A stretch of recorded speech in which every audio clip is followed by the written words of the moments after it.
poquito de ideología. Conocimos las tres olas de feminismo.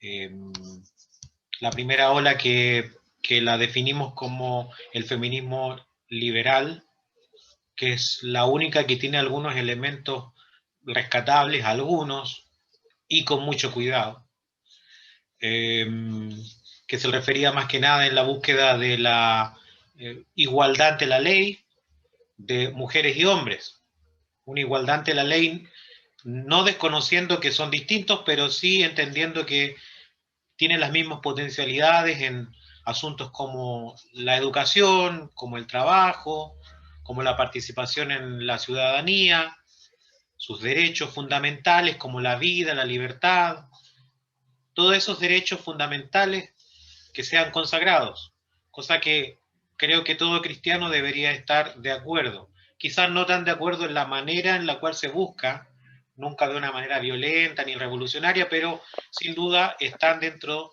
de lo que entendemos como el cristianismo.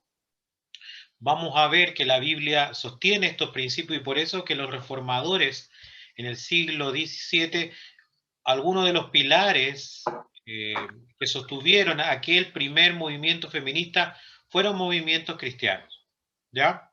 No era que cristianos lideraran el movimiento feminista, pero sí ciertos principios cristianos ayudaron a entender, por ejemplo, que la mujer era un ser que tenía la misma dignidad que el hombre y por tanto debía ser tratado en igualdad ante la ley, en ese sentido. No igualdad total, pero sí igualdad ante la ley. Mismo trabajo, mismo beneficio, mismo crimen, mismo castigo. A eso se refiere con igualdad ante la ley. La segunda ola del feminismo, recordemos que era la ola marxista, sostenida principalmente por Friedrich Engels, que él en su libro sobre el origen de la familia dice que la familia fue originada como la forma de que el hombre capitalista pueda conservar su dinero y transmitirlo a las nuevas generaciones. ¿Cómo lo hace? Lo hará eh, teniendo una pareja única que va a ser su señora, su esposa, sus hijos que van a heredar sus riquezas y que finalmente entonces esta idea de matrimonio es una construcción social que sirve para poner a la mujer bajo la autoridad del hombre que va a ser como el burgués, el capitalista, mientras la mujer es como la obrera. Entonces genera este conflicto de la misma manera como ellos, los marxistas, tienen este conflicto supuestamente entre burgués y proletario, entre rico y pobre, entre empleador y empleado. Quieren llevarlo a la familia, ¿cierto? Y decir, mira, el hombre es el explotador y la mujer es la explotada. ¿Cómo lo solucionamos? Decían los marxistas. Bueno, instalando el sistema socialista, donde ya la propiedad privada no va a existir y por tanto estos intereses de tener mi esposa o mi descendencia a la cual le doy mi herencia ya no van a existir y por tanto esa relación tóxica no existiría. Eso, por supuesto, no funcionó ni en los países en que se usó ese sistema, aún fue peor, pues además de que continuaran los abusos, vino la miseria económica también, y por tanto sus ideas quedaron por tierra. No todas, por cierto, porque muchas fueron rescatadas en la tercera ola feminista. La tercera ola feminista es la que llamamos la ola existencialista, que habla de que el problema del abuso del hombre sobre la mujer tiene un sentido social porque dice, existe un sistema de beneficio al hombre que se llama el patriarcado, que se nos transmite desde niños con costumbres, con formas de vestir, con formas de ponernos nuestras metas.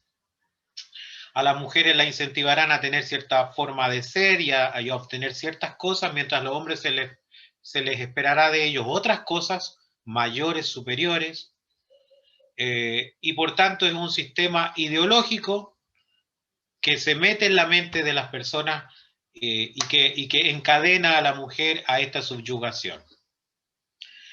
Ellos dicen, especialmente Simone de Beauvoir, en el libro El segundo sexo, que la mujer se debe liberar de esta cadena, siendo las dos principales cadenas, las más fuertes que hay que liberarse, es la idea de que la mujer tiene la obligación de ser madre y de cumplir su maternidad, y dos, la idea de que debe estar en un matrimonio monógamo, ya en una relación de fidelidad con un solo hombre.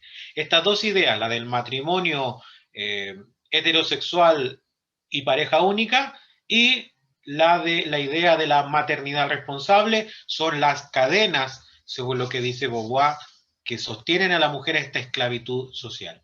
Y como existencialista dirá, bueno, no, mujer, tú debes darte tu propio significado en la vida, tú debes darte tu propio propósito, tú debes darte la significancia que tú quieras. Si tú quieres ser esto o aquello, no hay nada que te lo impida, porque cualquier concepción que se diga, mira, esto debe ser la mujer o esto debe hacer la mujer, es mentira, es invento del patriarcado para mantenerte a ti subyugado. Por supuesto, niega absolutamente cualquier autoridad de diseño, pues al ser la mujer la diosa de sí misma y quien decide cuál es el propósito en su vida y quién es finalmente, por supuesto no hay cabida para un dios que diga, mira, la mujer debe hacer esto o debe ser de esta manera. Por eso la clase anterior, la sesión anterior, estuvimos hablando acerca del diseño divino. Un tema que, por cierto, seguramente todas han tratado en sus reuniones de hermanas o en sus reuniones de iglesia en alguna oportunidad, o han leído lecturas muy buenas de escritoras como Mary Cashan, como Nancy DeMoss, muchos libros que después podría también recomendar y que seguramente algunas de ustedes ya están familiarizados con ellos, que hablan sobre el diseño divino. Dios diseñó a la mujer y la tuvo en su mente antes de crearla, de modo que cuando la crea con ciertas características particulares que él deseaba que tuviera.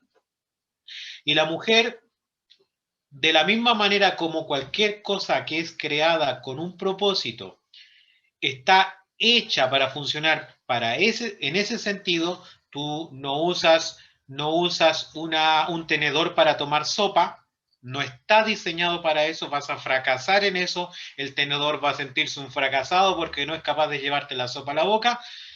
De la misma manera, una mujer está diseñada para un cierto propósito que Dios le dio y cuando quiere buscar otro propósito, le trae infelicidad, frustración y, por cierto, su relación con su creador, aquel que le ha dado ese diseño, nunca puede ser una comunión real y verdadera. Vimos estas características principales que tiene el diseño de la mujer. Los leímos principalmente en Génesis capítulo 1, capítulo 2, y luego vimos cómo fueron deformados en el capítulo 3 y parte del capítulo 4. Que, por ejemplo, para mencionar algunos, que era ayudadora, que es dependiente, que es preocupada por su belleza, que es cuidadosa de sus hijos, que es compasiva, que tiene una disposición a relacionarse, a cuidar, a proteger, a atender, a preocuparse de los sentimientos y la emocionalidad, etcétera, etcétera. Todo esto fue deformado por el pecado y vimos cómo esta lucha entre ese diseño divino, entre esa imagen que Dios imprimió en la mujer, pero también las consecuencias del pecado y esas deformidades se siguen manifestando hasta el día de hoy. ¿Ya? Mencionamos algunas de esas cosas. En esta sesión vamos a ir más a otros pasajes de la Biblia, vamos a hacer una revisión bíblica sobre qué habla Dios acerca de la mujer y cuál es su trato con la mujer. Antes de eso, estuve mirando algunos datos que son bien interesantes. Hoy en día una de las primeras cosas que se dicen, si fuese real la idea existencialista del feminismo, tendríamos que decir que a medida que hay más libertad, las mujeres realmente podrían tener elecciones más diversas. Es decir, las mujeres, si tienen más libertad de elegir, deberían entonces mostrarse esas diferencias de una manera más completa, más homogénea. ¿Ya? Si el matrimonio y la maternidad o el quedarse en casa son cadenas, bueno, si empiezas a cortar esas cadenas, debiésemos ver entonces mujeres optando por un montón de otras cosas que antes no optaban. Sin embargo, aún en este tiempo, las cifras dicen absolutamente lo contrario. Y aún en los países con más leyes equitativas, más liberales, aún se ve esas diferencias. Traigo a su mente un versículo que va a ser nuestro versículo ancla, que espero que ustedes puedan abrir en sus Biblias, que es Proverbios 11, 16, que lo vamos a leer para como el comienzo de él.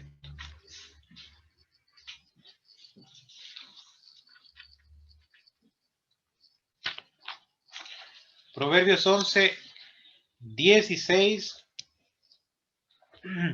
que dice: la mujer agraciada tendrá honra y los fuertes tendrán riquezas. Se los voy a leer en una versión un poco más moderna, la NTV. Dice: la mujer bondadosa se gana el respeto, pero los hombres despiadados solo ganan riquezas. ¿Ya?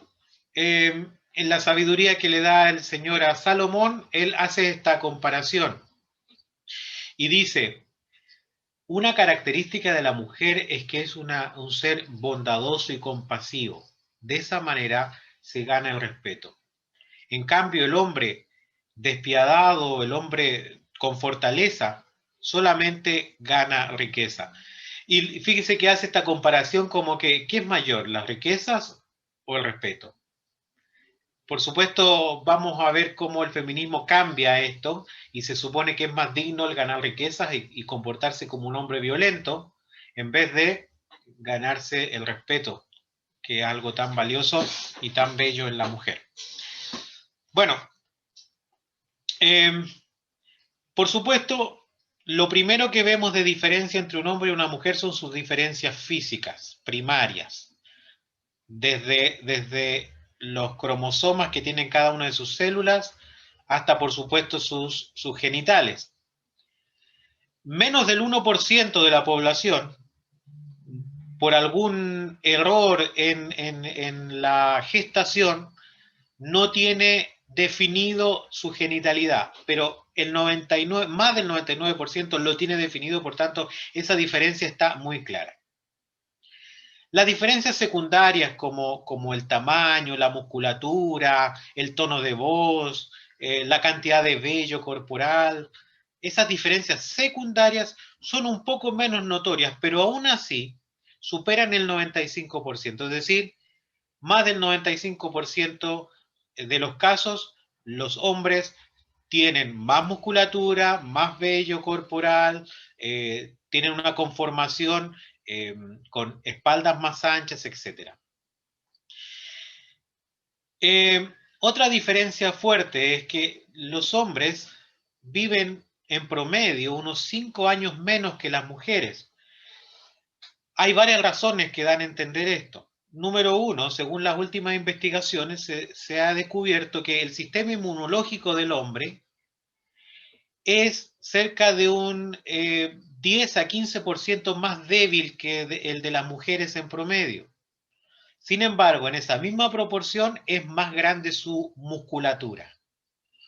Parece eso implicar que en los varones existe, por decirlo así, una preferencia a perder sistema inmunológico en favor de ganar musculatura.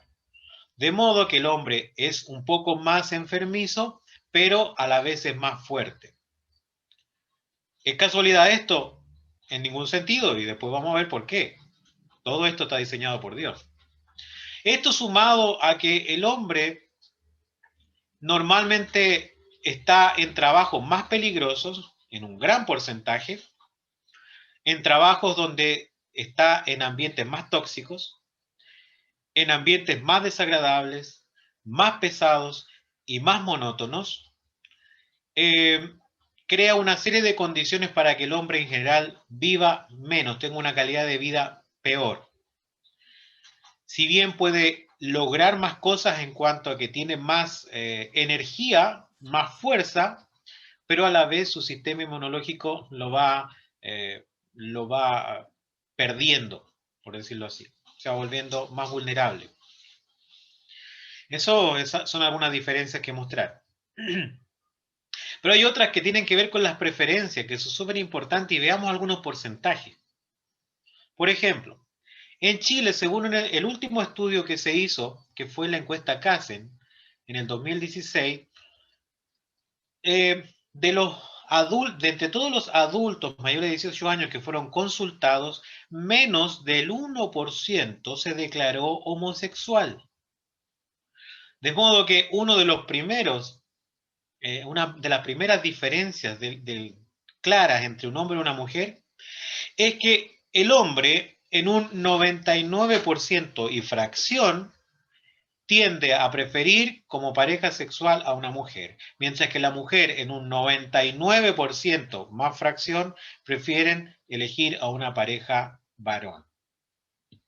La homosexualidad es una pequeña fracción. Por ahí, si usted busca, a lo mejor encontrará en algunas cifras que dicen ser oficiales, pero probablemente le va a aparecer un nombre especial, el del doctor Kinsey. Si usted no tiene el libro, se lo recomiendo, el libro negro de la Nueva Izquierda que escribe Agustín Laje con Nicolás Márquez. Ahí explica muy bien de qué se trató ese estudio, pues el doctor Kinsey justamente era una persona que estaba financiada y promovía esta idea de que la homosexualidad era algo bastante más común, y él pone la cifra de que la homosexualidad anda rondando el 20% en la población, cosa absolutamente ridícula, pero que se necesitaba esa cifra para empezar a darle más dinero y recursos a los movimientos LGTB. Otra cosa, en las elecciones de hombres y mujeres, cerca del 72% de los hombres prefieren salir a trabajar en vez de quedarse en la casa en el cuidado de la familia. Por otro lado, las mujeres prefieren en un 47% salir a trabajar, está cercano a la mitad, pero más de la mitad de las mujeres en el día de hoy, prefieren quedarse en sus casas en el cuidado de sus hijos. Otras preferencias en sus elecciones de estudio. Por ejemplo, preferencias por las carreras, las mujeres prefieren carreras relacionadas con la salud, ¿ya? Y sobre todo existe una preferencia especial por las especialidades menos tensionantes, como por ejemplo la pediatría o la geriatría. Evitan algunas más tensionantes como la cirugía o lo que se llama en algunos lados urgenciología, o el trabajar en salas de urgencia. Prefieren la medicina preventiva, ¿ya? Los hombres en general prefieren si van a elegir carreras relacionadas con la salud, preferirán justamente esas carreras como la cirugía, que de por sí son las mejores pagadas, pero a la vez son las más desgastantes y que traen consigo más problemas psiquiátricos, más problemas de estrés, más agobio laboral, etcétera, etcétera, etcétera. Los hombres además prefieren las carreras relacionadas con la tecnología, la ingeniería y las matemáticas. Y más bien las mujeres prefieren carreras relacionadas con el trato con el ser humano, es decir, que pueden tratar con una persona directamente y hablar. Esto estamos hablando en promedio, por supuesto siempre van a haber excepciones. Bueno, Esto seguramente lo han estudiado en sus reuniones de hermanas o en sus iglesias. El cerebro del hombre, ¿cierto? Sabemos que funciona distinto. Hay decenas de evidencias científicas de esto.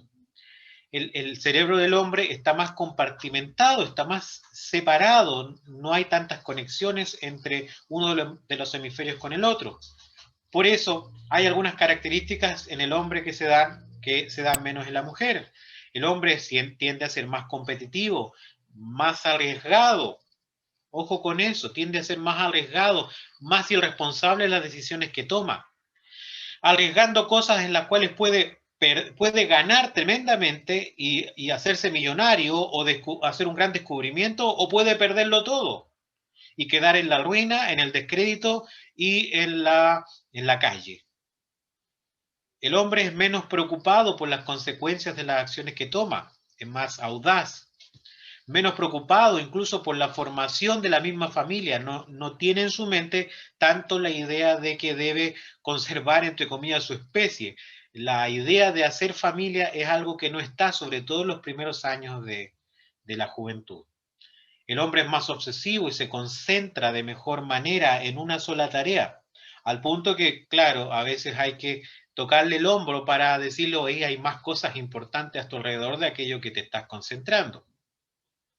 Por eso el hombre es más hábil tomando decisiones rápido, liderando frente a problemas, se concentra mejor en toda actividad que necesite más concentración, se concentra más en su carrera o en su especialización en su carrera, tiene mayor resistencia física, necesita dormir menos. Sabe que hay un estudio que dice que por cada hijo que una mujer tiene, necesita dormir, se me olvidó ahora el porcentaje, pero aumenta sus necesidades de sueño. Así que no tema cuando realmente después de haber tenido un hijo o dos hijos, siente que debe dormir más. Lo necesita biológicamente. Eso es un descubrimiento que se hizo hace poco. El hombre necesita dormir menos. Bueno, todo esto parecen ser ventajas, pero no siempre lo son. De hecho, muchas veces no lo son. Por otro lado, la mujer tiene un cerebro más integrado, ¿cierto? Puede realizar más tareas al mismo tiempo.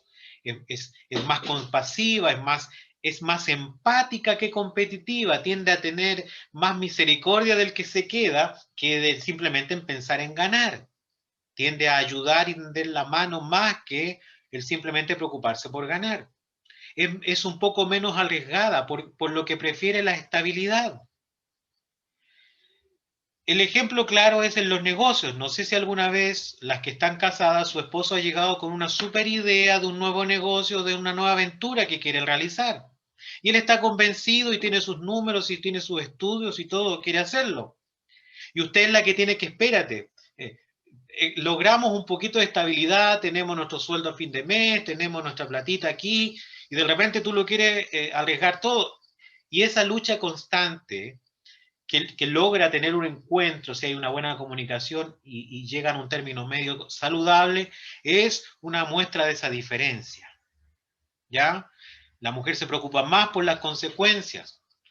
El hombre puede estar muy obsesionado en el resultado de lo que busca, olvidándose de que los hijos deben comer, olvidándose de que es la hora del almuerzo o de irse a acostar, etcétera, etcétera. La mujer le interesa más la familia que su carrera.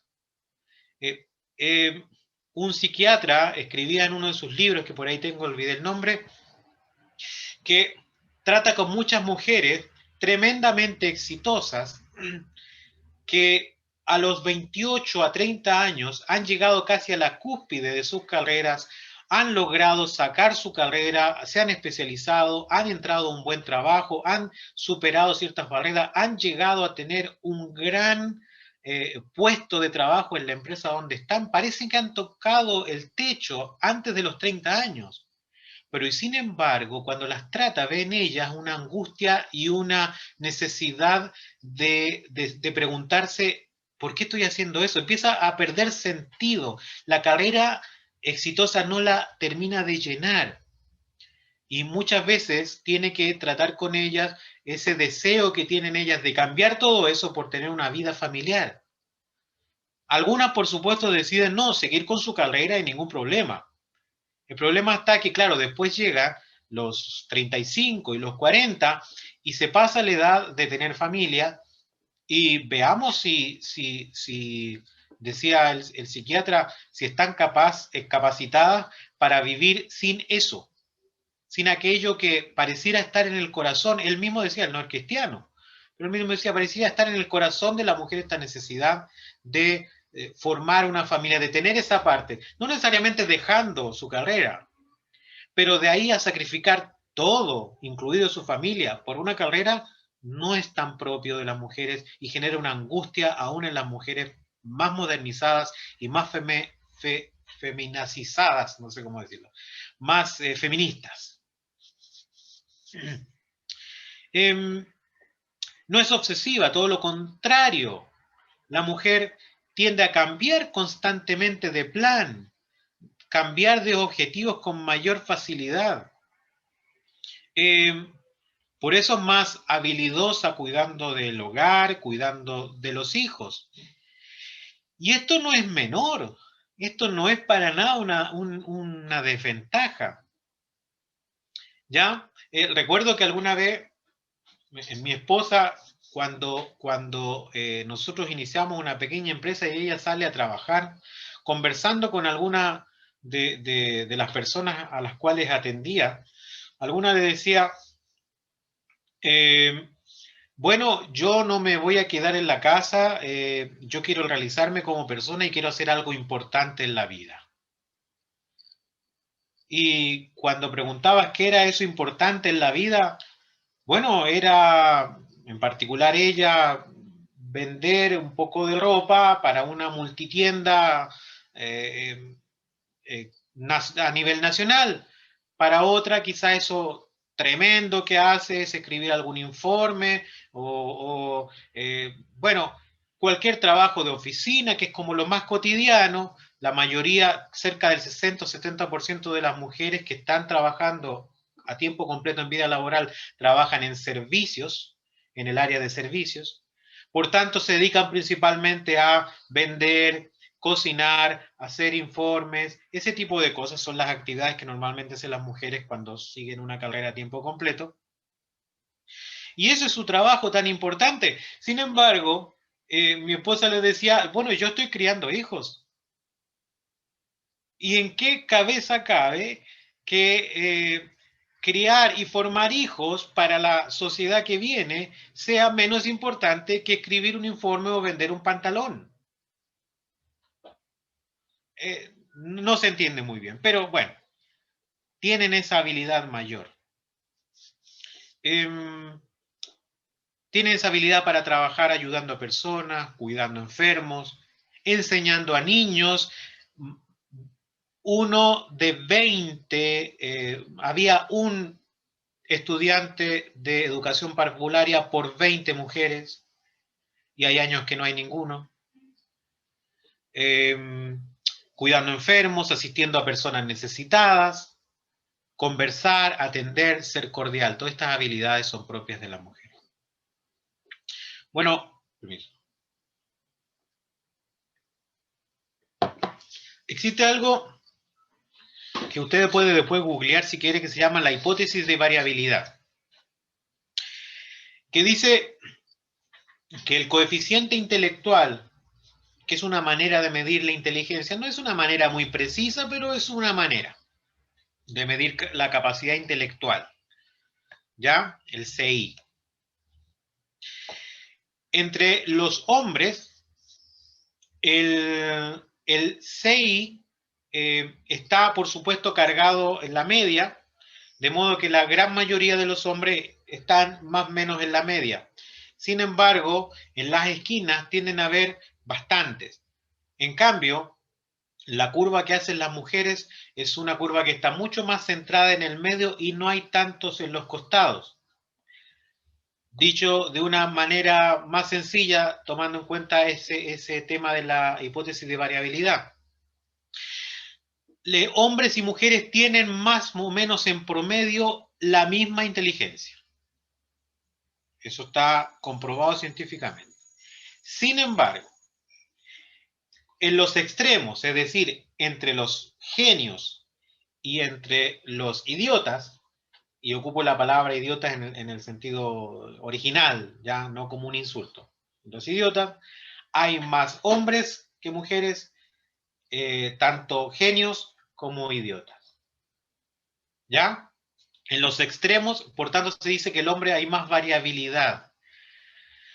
Por eso es que el gran porcentaje de los descubrimientos, el gran porcentaje de los premios Nobel lo obtienen hombres sobre mujeres.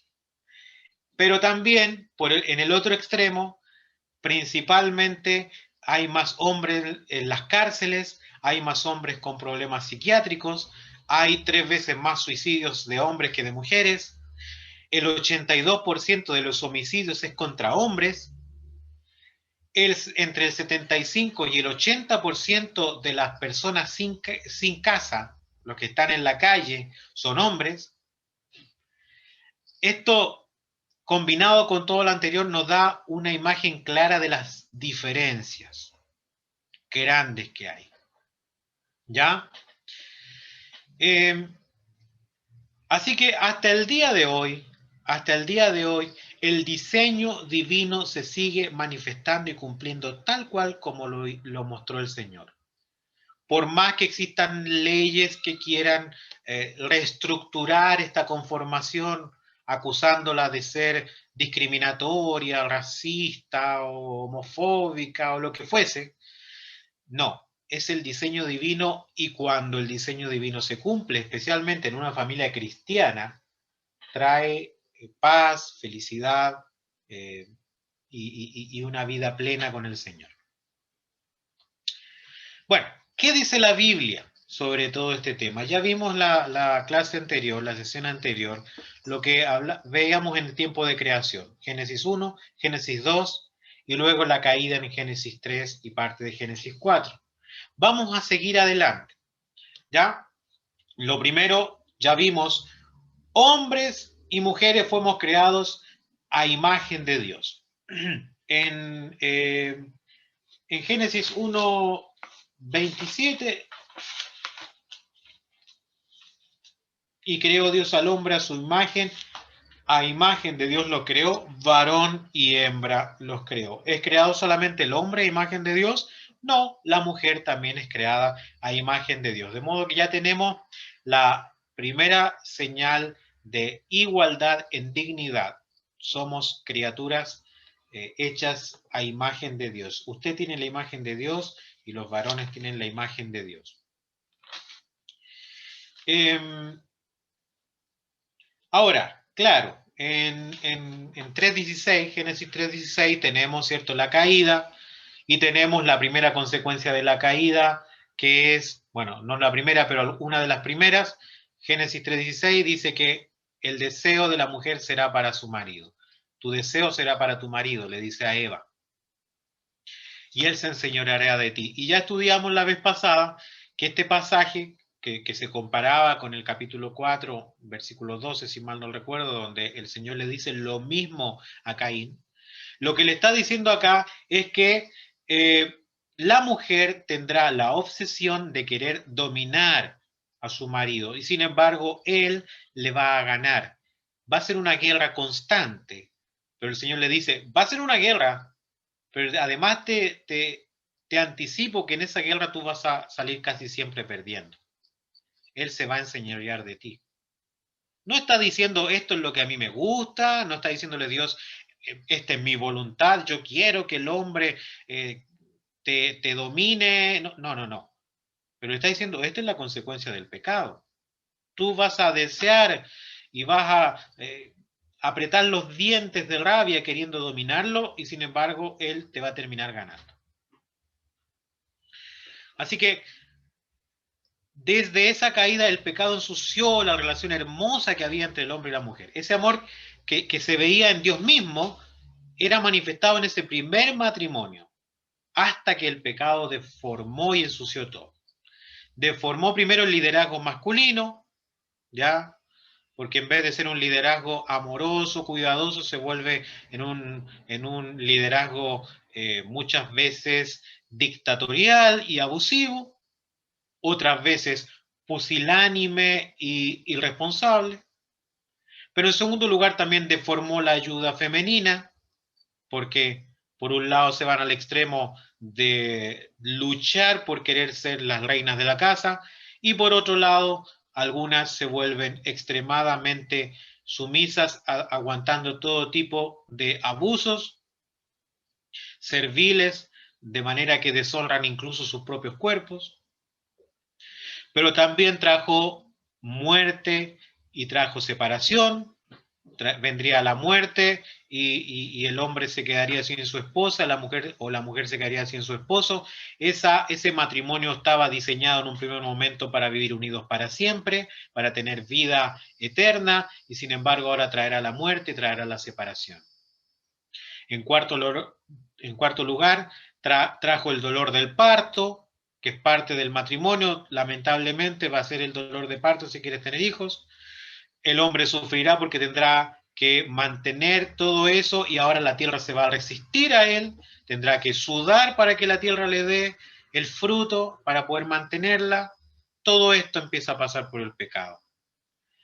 Y sobre todo, esta frase final de 3:16, ¿cierto? Trajo el machismo y trajo el feminismo, la guerra de los sexos, este deseo de uno y de otro de imponerse a la fuerza sobre el otro, y que Dios anticipa que además, por una cuestión natural, el hombre terminaría hasta cierto punto ganando la mayoría de las veces. Así que sí, el machismo existe. Como dijimos, no es que el diagnóstico esté malo, no es que el síntoma detectado por el feminismo esté malo. Claro que existe el machismo. Existe ese deseo insano de aprovechar las ventajas para dominar a las mujeres, para los caprichos del hombre. Pero el feminismo es la otra cara de la misma moneda, pues quiere compensar haciendo exactamente lo mismo, con un deseo de poder.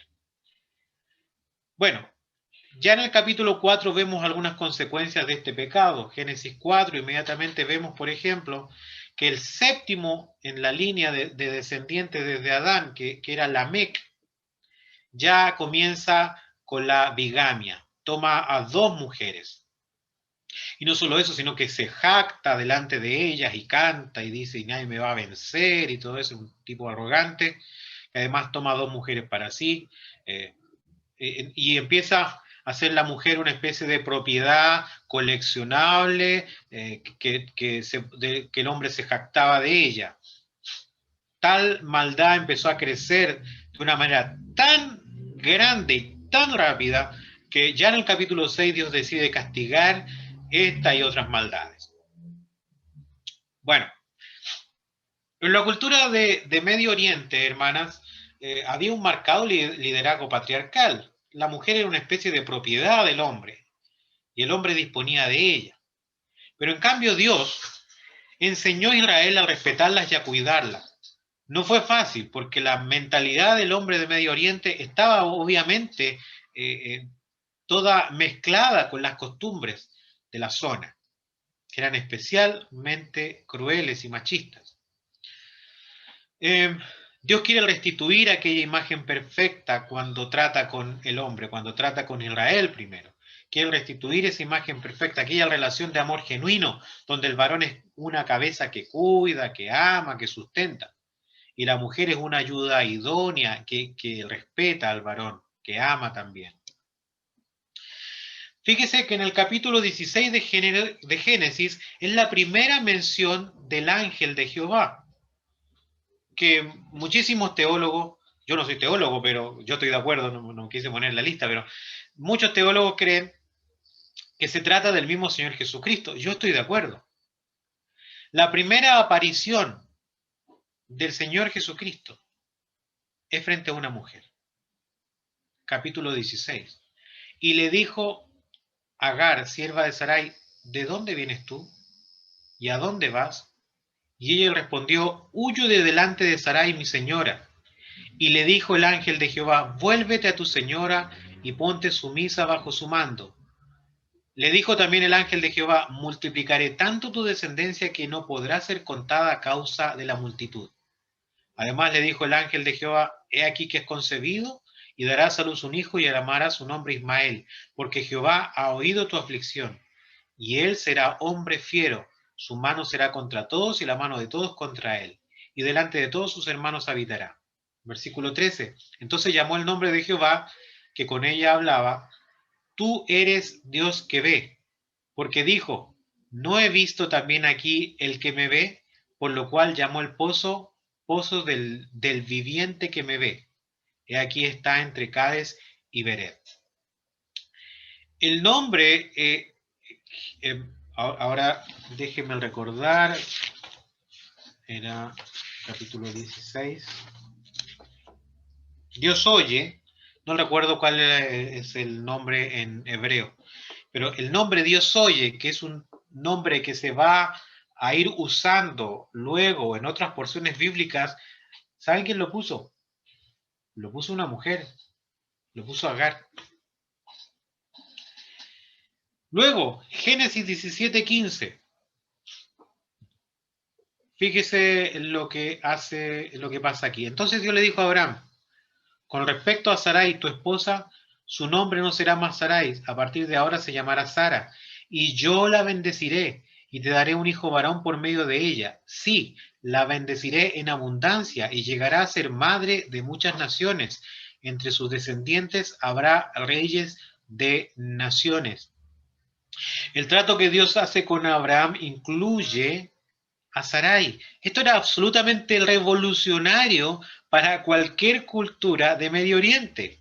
Incorporar a la mujer como un sujeto de bendición que heredaría promesas del Dios, de su Dios, era algo absolutamente distinto y sin embargo Abraham le dice, a ella yo la bendeciré, de ella vendrán reyes. Abraham entendió muy bien esto y cuidó a su esposa. Eh, Hay un pasaje muy hermoso donde él se preocupa incluso de comprar, cuando ella muere, compra un sepulcro en Macpela solamente para poder darle una sepultura digna y donde estarían luego él también. Eh, bueno, en el capítulo 24 de Génesis, nos encontramos con un capítulo que a mí me pareció extraordinario. Es la historia de amor entre Isaac y Rebeca. Y si bien no sé si será tan meloso, tan dulzón como las novelas de amor de hoy, al menos para la época es una historia de amor preciosa, preciosa. Y hay cosas absolutamente revolucionarias aquí, insisto, para la época. En el versículo 58, le preguntan a la mujer si está dispuesta a irse para casar con Isaac. Y ella contestó que sí. Por cierto, había muchas razones para que ella aceptara. Era una oportunidad hermosa. Para ella, en ese tiempo no era fácil y quedarse soltera algo era complicado, o encontrar un buen marido era complicado, y por tanto era necesario. Pero sin embargo, le consultan a ella. Era absolutamente raro eso en la época. El último versículo, yo le invito a que después usted lea esto con calma, ¿cierto? El capítulo 24 es precioso, pero el, uno de los últimos versículos, ¿cierto? Dice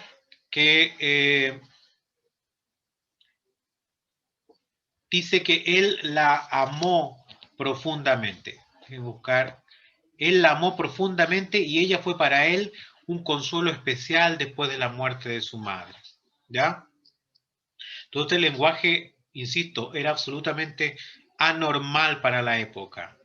Mencionar este tema del amor, el cuidado, todo eso era absolutamente raro para la época y para el ambiente.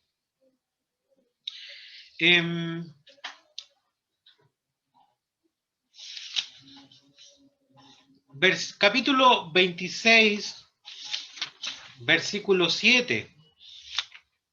Isaac, que estaba muy enamorado, de su esposa, capítulo 26, versículo 7. No estoy seguro. Claro. Y los hombres de aquel lugar le preguntaron acerca de su mujer y él respondió, es mi hermana, porque tuvo miedo de decir es mi mujer, pensando que tal vez los hombres del lugar lo matarían por causa de Rebeca, pues ella era de hermoso aspecto. Sucedió que después que él estuvo allí muchos días, Abimelech de los filisteos, mirando por una ventana, vio que Isaac, ¿qué hacía? Acariciaba a Rebeca, su mujer. Ya eran viejitos, eran un par de viejitos haciéndose cariño. Por supuesto, era una imagen muy tierna. Absolutamente fuera de los cánones de la época. La Biblia, hermanas, ¿con qué quiero llegar con todo esto? La Biblia no es para nada androcéntrica, no es centrada en el hombre, ni menos misógina.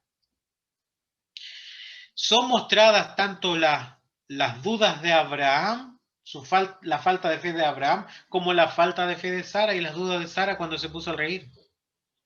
Son mostrados tanto los engaños de Isaac, en este caso, por ejemplo, Abimelech, como los de Rebeca, cuando ahí con Jacob se juntan para poder engañar a su padre. Tanto las malas costumbres de Jacob, ya esto de ser un engañador profesional, como también las envidias y conflictos de sus esposas. La Biblia no ensalza al hombre sobre la mujer, pero ni tampoco la mujer sobre el hombre. La Biblia no es hombre céntrica ni mujer céntrica, es teocéntrica. Ensalza a Dios sobre las criaturas. Y no tiene favoritos por cuanto todos pecaron y están todos destituidos de la gloria de Dios. Y cuando Dios trata con los géneros en particular, con sus defectos, es porque son pecadores. Continuemos. En Éxodo capítulo 1, por ejemplo, fuera incluso del pueblo de Israel, tenemos a las parteras de Egipto.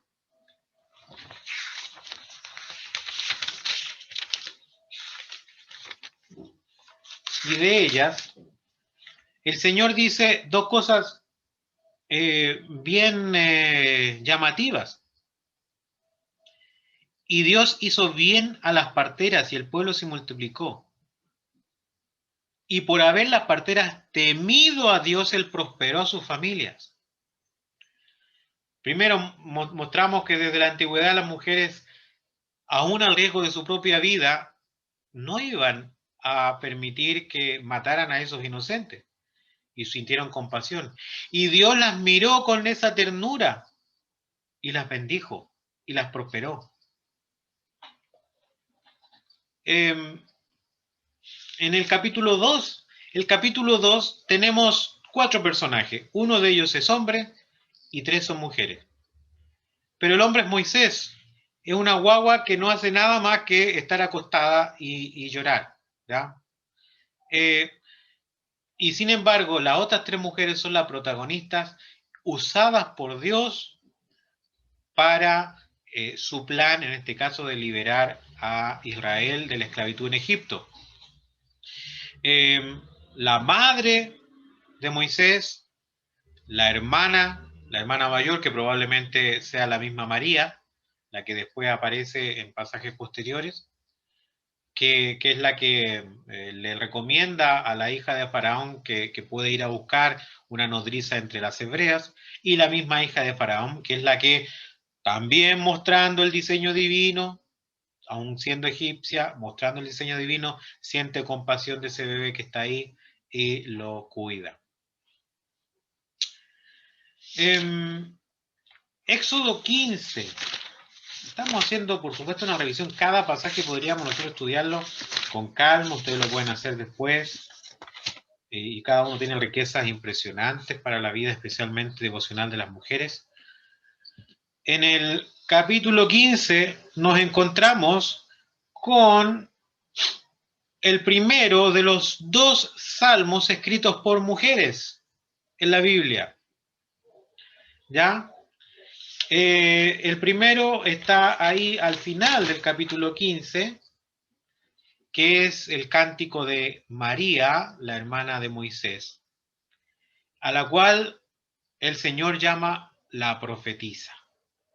Es decir, María profetizó, hablaba en nombre de Dios, o al menos ahí habló en nombre de Dios. Y sabemos que en otros momentos también habló en nombre de Dios, pues cuando murmuró junto con su hermano Aarón, más adelante también aparece ese pasaje, ella dice, ¿acaso Dios no ha hablado también por intermedio de nosotros? Así que es asumible que era verdad eso, y que Dios había hablado también por medio de ella y de Aarón y de Moisés.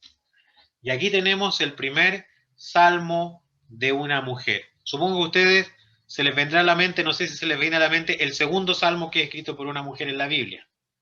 Se los dejo de tarea y si se acuerda alguna me lo manda por el chat. Entonces, Éxodo 15. Después, vámonos a la ley de Moisés. Se dice que la ley de Moisés es sumamente machista. Veamos si están así. Éxodo capítulo 20. Y vemos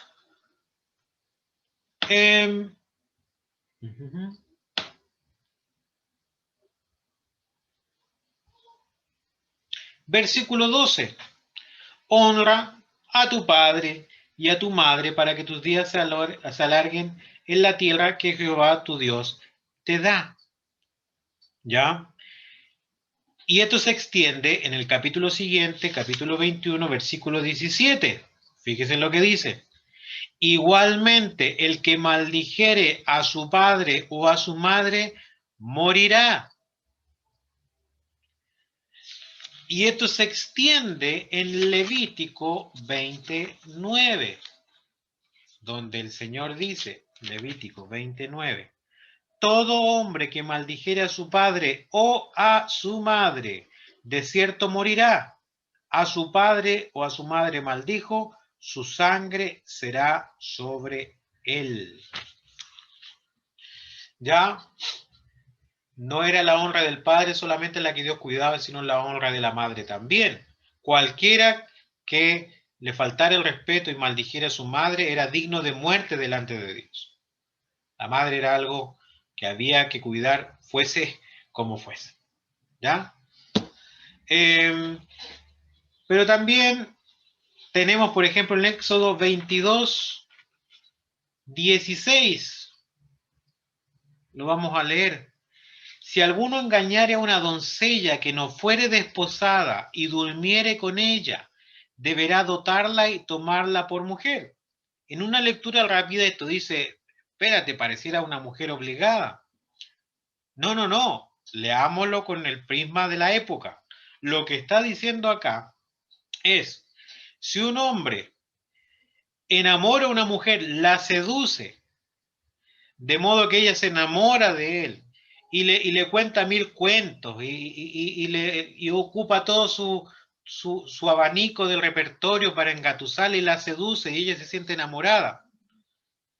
Y resulta que terminan acostándose, tienes la obligación de casarte con ella con todo y pago de dote a sus padres. Por supuesto, esta ley, ¿cuál era el deseo? ¿Cuál era el principio?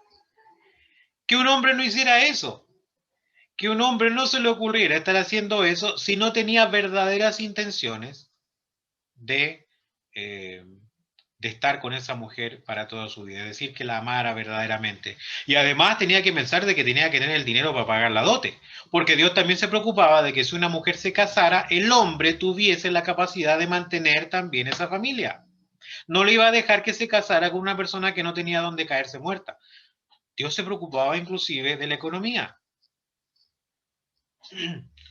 Así que era una manera de proteger la juventud y en este caso muchas veces la ingenuidad de la mujer joven. En general, tanto el hombre como la mujer eran muy ingenuos en la época, pero en particular el hombre tendría a aprovecharse. Todas estas leyes, recuerden, el mismo Señor Jesús lo mencionó, son escritas por la dureza del corazón del hombre. Éxodo 22:22, por ejemplo, también, a ninguna viuda ni huérfano afligiréis. El cuidado de Dios por las viudas y por los huérfanos es algo constante en la Escritura. ¿Por qué? Porque tanto la viuda como el huérfano en cualquier civilización antigua estaba casi condenado a la muerte. Una viuda no tenía sustento y no había una red social que lo acompañe, no había un Estado, no había jubilación, la familia muchas veces morían muy jóvenes, por tanto, muchas veces ser viuda significaba simplemente morirte de hambre. Un huérfano lo mismo, pero Dios se preocupaba de los miembros más frágiles, más vulnerables dentro de la sociedad, la viuda, el huérfano, pero también se preocupaba de la mujer, que no se aprovechen de ella, que no se aprovechen en este caso, por ejemplo, de ciertas fragilidades que puede tener por el propio diseño que él mismo había hecho. De hecho, le dice, no aflijas a la viuda, porque si ella clama a mí, yo oiré su voz y os mataré a espada. Dios va a matar a quien se aproveche de una viuda o de un huérfano. Así, Dios, ¿qué está haciendo? Dios está cuidando a esa mujer. Aquí en la Biblia, en la ley de Moisés, están las primeras leyes anti-violación, las primeras leyes anti-abandono. Fíjense lo curioso, el feminismo actual quiere por un lado que no hayan violaciones. Y obvio, todos queremos eso. Pero por otro lado, se opone a la pena de muerte para los violadores o a los castigos más severos para los violadores. Porque ellas dicen que ellos no tienen la culpa, ellos no son más que el fruto de una sociedad patriarcal que les inculcó ideas y ellos son en sí como unas víctimas de esto y por tanto no es que a ellos haya que castigarlos, sino que es la sociedad la que tiene que cambiar, hay que cambiar sobre todo la educación. Si tú cambias la educación y no es una educación patriarcal, van a cambiar y no va a haber violaciones. Porque el problema, dicen ellas, está en la sociedad y no en el corazón humano. El cristiano cree lo contrario. Y Dios cree lo contrario. Dios no tiene esa ingenuidad. Mientras haya pecadores, mientras haya personas pecadores, habrá abusos. Y las leyes de Dios castigan a los abusadores, pero también reparan a las víctimas. Eso es muy importante. Veamos otro, por ejemplo, en Levítico. Levítico capítulo 19.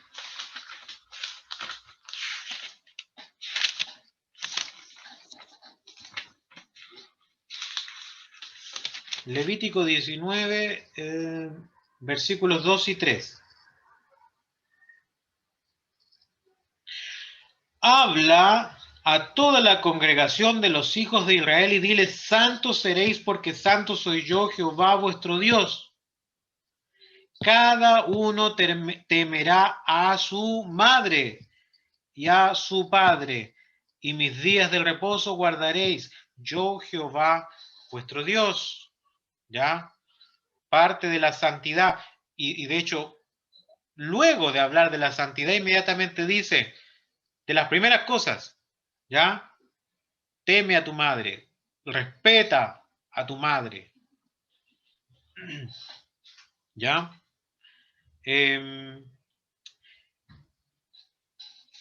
No anoté el capítulo, déjeme buscarlo. Hay una ofrenda que se llama la ofrenda por los celos. Si alguien la encuentra, porque no le anoté el capítulo. Bueno, está en Levítico de todas maneras. Hay una ofrenda bien especial que Dios dedicó, que era la ofrenda por los celos. Es decir, y decía, bueno, cuando un hombre tenga la sospecha de que su mujer le engaña, puede que sea verdad, puede que sea mentira, a veces la sospecha era correcta, a veces simplemente son asuntos en la mente. Dios dice, ojo, en todas las sociedades por aquí a tus alrededores, todos los pueblos de tu alrededor tienen la costumbre de que a la menor sospecha vamos y la apedrean, nos vamos la tiramos a la calle o la matamos, la quemamos en la hoguera o lo que fuese. Acá no. Acá tú tienes que venir, vendrás con un quinto, no, un décimo de efa de harina de cebada, vienes al sacerdote, el sacerdote ofrecerá ese sacrificio, esa ofrenda por los celos, y tomará una vasija de barro, tomará agua del altar, tomará un poco de polvo del piso del tabernáculo y dará a beber a la mujer con cierto ritual que Dios establece. Si ella es culpable, Dios lo declarará haciendo que esa agua termina enfermando a la mujer. Se le hinchará su vientre, se le caerá su muslo, y si no, ella saldrá libre de su culpa y será fructífera y será bendecida. ¿Ya? Todo esto es para que no se cometan esas atrocidades que se cometían en otros lugares. El número 5. Número 5 me soplaron por ahí. ¿Está ahí?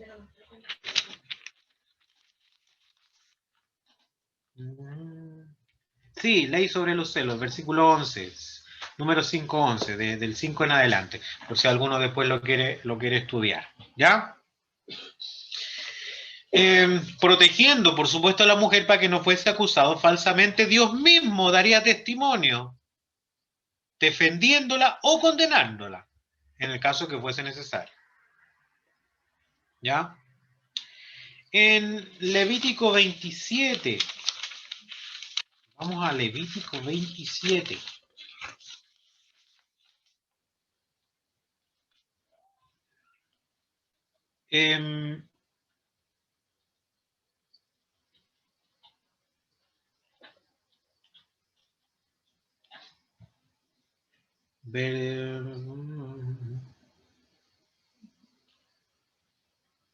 Me perdí el versículo.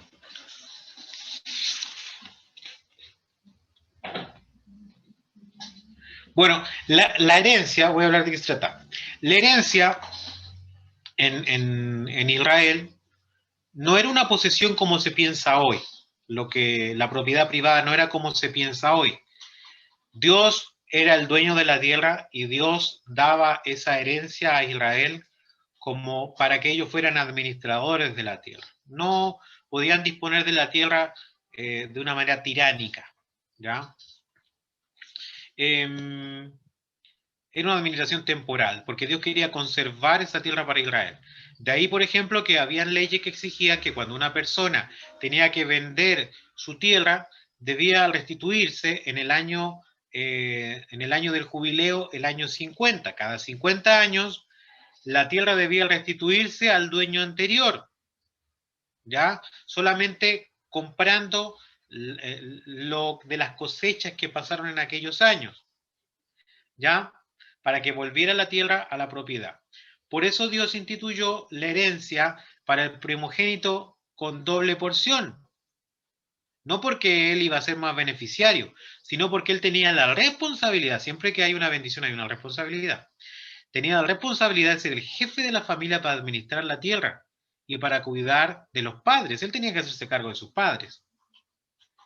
Pero cuando no había primogénito, como en el caso de las tatara nietas de Manasés, sí, estamos en Levítico 27.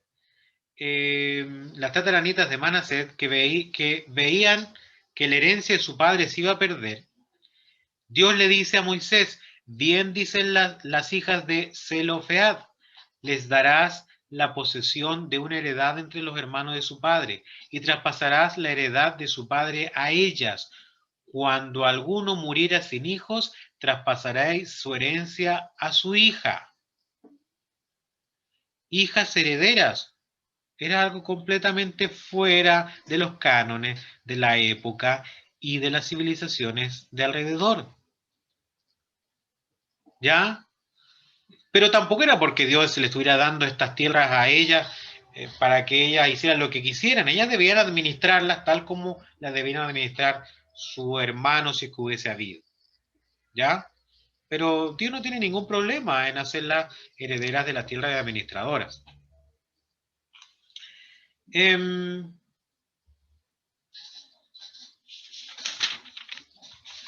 A ver, en Levítico 22 tenemos las leyes sobre la castidad.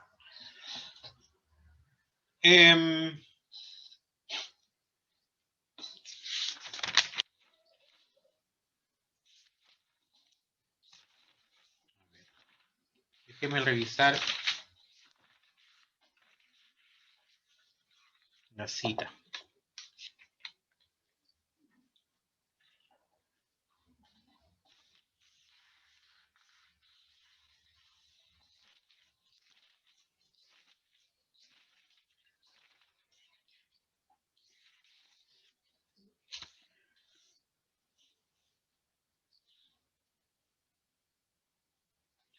Bueno, lo voy a parafrasear. Están las leyes sobre la castidad. Por ejemplo, la ley que evita la difamación de una mujer. Si un hombre toma una mujer y la aborrece y la acusa que no es virgen, difamándola públicamente, los padres de ella tenían que ir donde los ancianos, donde los jueces, mostrar las evidencias de que ella realmente era virgen, y si era así, el hombre era castigado severamente. Severamente.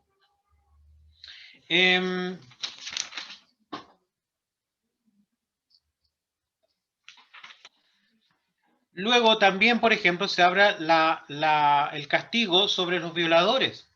Si la mujer no consentía la violación, o sea, la relación sexual, se consideraba una violación, y la pena, ¿cuál era? Era la pena de muerte. ¿Ya? Otra vez se enseña que si un varón se allega a una virgen, él debe casarse con ella pagando la dote. También está ahí en Levítico. ¿Ya? En Levítico 24 está el tema de las cartas del repudio, para que la mujer pueda casarse de nuevo. Los recién casados estaban también obligados a dedicar todo un año a alegrar a su esposa. Está en el versículo 5. Todas estas leyes eran para proteger a las mujeres. ¿Ya? La situación, por supuesto, no era ideal. El pecado había ensuciado y entorpecido todo, y Dios tuvo que regular todas estas cosas, incluido el tema de la carta del repudio, que era una manera testimonial de decir: ahora tú quedas libre, y podía volver a la casa de sus padres, porque el principal problema de la mujer que era repudiada no era solo un asunto de prestigio, sino era un asunto que era de vida o muerte. Ella quedaba desvalida. Por tanto, eso le permitía volver a la casa de sus padres y poder incluso tener un nuevo matrimonio, en el caso en que la ley lo estipulaba. Bueno, aún con todas estas leyes protectoras, por supuesto, no se aseguraba que se cumpliera. Los pueblos de Medio Oriente eran especialmente famosos por su crueldad y poca preocupación por los niños y por los débiles, por las mujeres, por los ancianos, por las viudas, por las jóvenes, vírgenes. Si bien el hombre es cabeza de la creación humana, igualmente tanto hombre como mujer fueron creados imagen de Dios, y por ningún motivo este orden implica menor dignidad. Eso es lo que enseña la Escritura. Por ningún motivo ese orden divino implica menor dignidad, ni menos aún permiso para abusar. Dios no lo permitía. Bueno, hay mucho más, por supuesto, que podemos ver en el Antiguo Testamento. Seguramente usted habrá estudiado la vida de Débora, la vida de Ruth, la Moabita, ¿cierto? La vida de la reina Esther, etcétera, etcétera, y de estas grandes mujeres que Dios usó de maneras muy preciosas. Pero ¿qué hay del Nuevo Testamento?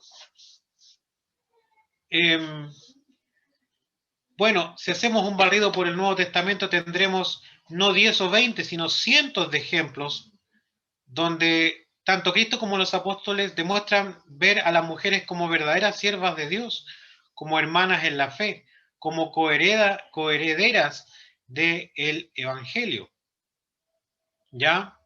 La próxima semana, con más calma, nos meteremos en el Nuevo Testamento, veremos la relación que tiene Jesús con las mujeres en su ministerio, el rol de las mujeres en la iglesia primitiva, y también veremos eh, el feminismo en la iglesia moderna y cómo comparar y digamos ahí mirar en perspectiva la imagen que es mostrada por Jesucristo y los apóstoles en la iglesia primitiva para la mujer frente a la imagen que la mujer tiene en este movimiento feminista que se ha metido tanto en la iglesia actual. Para cerrar, hermanas, siéntanse amadas profundamente por Dios, cuidadas como a vaso más frágil. Estudie esos pasajes con calma. Deben mostrarle a usted el cuidado y amor que Dios tiene por todo el género humano y un cuidado especial por quienes son más frágiles. Sabe Dios que eres pecadora, pero quiere salvarte y pastorearte. Si aún así tu corazón se siente duro viendo machismo donde no hay, lamentablemente es la influencia de esta filosofía hueca llamada feminismo. Bueno, en una oportunidad recuerdo que una hermana se me acercó y me dijo, hermano David, ¿podría hacer usted un estudio para mostrar que la Biblia no es machista? Porque justamente tenía un familiar que había dado profesión de fe, pero que ahora parecía que estaba dudando, una familiar en particular, que ahora estaba dudando porque leyendo su Biblia había encontrado pasajes que encontraba que denigraban a la mujer, entonces ya la imagen que tenía de Dios no era la misma de ese Dios amoroso, entonces ahora ella lo ve como un Dios machista y algo así, entonces había que como convencerla de que no, que estaba en un error. Ella cree que la Biblia es machista y está reacia y no sabía qué hacer. Bueno, le dije, hermana, bueno, no es su familiar la que tiene que juzgar a Dios para ver si es un Dios de su agrado. Es Dios quien la tiene que juzgar a ella. Hermana, es muy distinto ir a la Biblia para conocer al Dios de la Biblia que imaginarme el Dios que yo quiero tener, el que yo considero justo, y luego ir a la Biblia para ver si ella nos lo muestra así como lo imaginamos.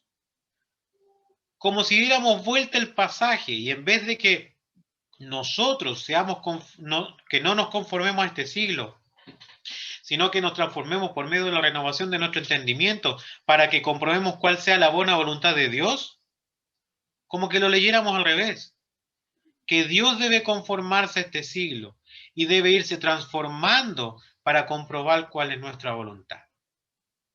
¿Ya?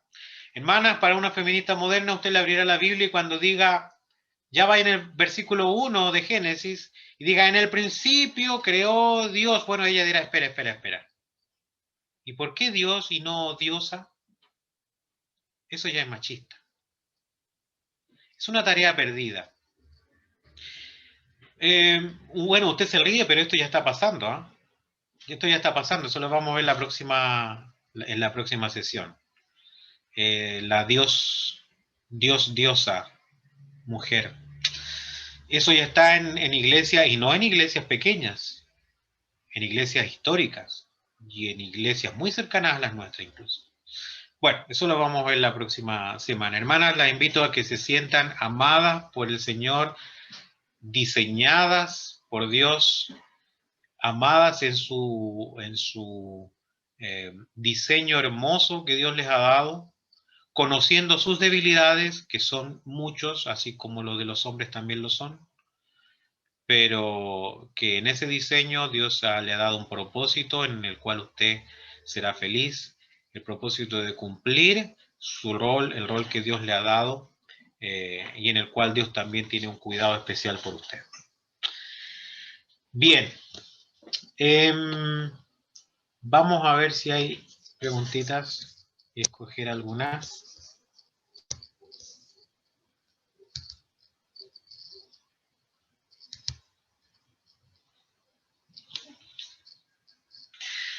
A ver, dice, ¿es pecado trabajar en mujeres? ¿Es pecado trabajar? ¿Se refiere que sí es pecado que las mujeres trabajen? ¿Eso sería? ¿Sí? Ah, ya. Y por otra parte, si soy madre, ¿debo dejar de trabajar? Ya. Bueno, eh, no, por supuesto que no, no es pecado trabajar en mujeres. En ningún sentido no habría ningún pasaje bíblico que dijese que la mujer no puede trabajar. No son las actividades de la mujer la que hacen a una cristiana piadosa o no piadosa. Una mujer puede ser piadosa criando a sus hijos o puede ser una impía criando a sus hijos. Una mujer puede ser una trabajadora que trabaja en santidad, llevando la imagen de Cristo en su trabajo, o puede ser una impía trabajando afuera. Por tanto, no es la actividad propia de la mujer la que hace si es impía o pía, si es pecadora o no es pecadora, sino que tiene que ver con un tema de actitud. Eh, lo que Dios manda a la mujer, y eso creo que también lo vamos a tener que ver la próxima sesión sobre los roles que están dentro de la iglesia, es que a la mujer se le encomienda una tarea especial que es de preocuparse de su hogar. Si además de preocuparse de su hogar de la manera como Dios lo manda, y aún así tiene energías y tiempo para dedicarse a alguna actividad que le traiga algún beneficio económico, excelente, y la felicito. No hay, no hay nada de malo en ello, siempre y cuando no descuide aquellas cosas que Dios sí le mandó, que es, por ejemplo, de cuidar a sus hijos, de ser ayuda idónea de su esposo. Si cumple esas dos cosas, que no son pocas, que no son menores, y además tiene tiempo, eh, y de con alegría y con agradecimiento poder salir y trabajar en alguna cosa, no hay ningún problema. Ahora la pregunta, claro, es, ¿puedo hacerlo? ¿Y puedo hacerlo con gozo? ¿Puedo hacerlo eh, con gratitud? ¿Puedo hacerlo santamente, llevando la imagen de Cristo en mí? ¿Ven mis hijos una mamá piadosa? ¿Ven mi esposo una esposa piadosa? ¿Y ven en mi trabajo una mujer piadosa? Y si la respuesta es sí a todas, no hay ningún problema y gloria al Señor por eso. ¿Ya? Así que en ese sentido no hay problema. Pero, ojo, las prioridades tienen que estar en el orden de Dios. Eh, había quedado una pendiente. Sí, es decir, las reuniones de damas que se junten o no se junten las reuniones de damas. Bueno, esta es una pregunta muy difícil porque tiene que ver con el liderazgo de la iglesia y cada hermana, nunca un hermano desde afuera debe entorpecer el trabajo de los líderes de la iglesia que conocen a las hermanas de cada lugar. Entonces es entendible que los líderes de la iglesia examinen las intenciones de los grupos de hermanas, que las pastoreen, que oren con ellas, que las supervisen, y si encuentran que va a ser de beneficio y va a ser de bendición, que en muchos casos lo es, y mucho, que las hermanas se reúnan, estudien la palabra juntas, es algo muy lindo, muy hermoso, muy recomendable que hacer. En casos excepcionales, tal vez ellos pueden tomar otras determinaciones, pero cada caso es particular. En ese sentido, yo siempre recomiendo que todo se haga con un seguimiento constante de los ancianos y los líderes de cada lugar. Eh, vamos a ver también en la próxima sesión qué está autorizada la hermana a hacer y qué no está autorizada la hermana a hacer en la iglesia. Puede presidir una reunión de hermanas, puede predicar el evangelio, puede enseñar en alguna circunstancia a un varón, puede hacerle un catecismo, un discipulado a un varón. Dios usa a una mujer para enseñar. Toda esta respuesta, bueno, yo creo que la mayoría quizás ya conoce la respuesta, pero la vamos a estudiar con calma la próxima semana, si Dios así nos lo permite. Muchas gracias, hermanas, por la invitación nuevamente, y Dios les bendiga mucho, y que estos pasajes puedan también quedar dando vuelta en su corazón y los pueda usted estudiar y los pueda repasar y escuchar la voz de Dios enseñándole a su corazón. Dios le bendiga y nos estaremos viendo la próxima semana si Dios lo permite.